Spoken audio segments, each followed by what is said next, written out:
எல்லாருக்கும் காலை வணக்கம். இப்போ பார்த்தீங்கன்னா நேற்று நைட்டு பார்த்தீங்கன்னா 1 மணி நேரம் பஸ்ஸு லேட்டு. நம்ம எந்த பஸ்ஸு புக் பண்ணியிருந்தா முத்தாரம்மன் ட்ராவல்ஸு.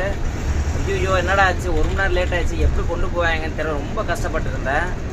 அண்ணன் வந்து நான் இருக்கேன்டா தம்பி நீ உட்காரு அப்படின்ற மாதிரி கரெக்டாக சொன்ன டைமுக்கு அதோட 1/4 மணி நேரம் முன்னாடியே கூட வந்துட்டார். தெரியும் மழை டிராஃபிக் ஜாமு எல்லாமே இருந்துச்சு. அண்ணன் வந்து பேர் பார்த்தீங்கன்னா ஆண்ட்ரூஸ் அண்ணன். இந்த ரூட்டில் வந்து எம்என்டினா ஃபேமஸ்ன்னாங்க.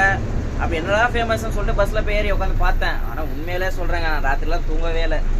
அண்ணன் வந்து சும்மா அப்படி ஓட்டினாரு. அண்ணன் சிங்கம் தான். கூட ஒருத்தர் இருந்தார், 3 பேர் இருந்தார். அவர் பார்த்தா புளியாக மாட்டார். அவரும் உண்மையிலே எல்லா வண்டியும் தாக்கிட்டாருங்க. சூப்பராக ஓட்டினாரு. அது இல்லாமல் இந்த மாதிரி வேகமாக போயிட்டு அப்படி இப்படி ஜர்க்கட்டெல்லாம் கிடையாது. அண்ணன் வந்து பர்ஃபெக்டாக ஓட்டினாரு. லைட் எங்கெங்க இது பண்ணுமோ எல்லாமே பர்ஃபெக்டாக பண்ணி பர்ஃபெக்டாக கூப்பிட்டு போகிறாரு. பாய் சொல்லுங்கண்ணே.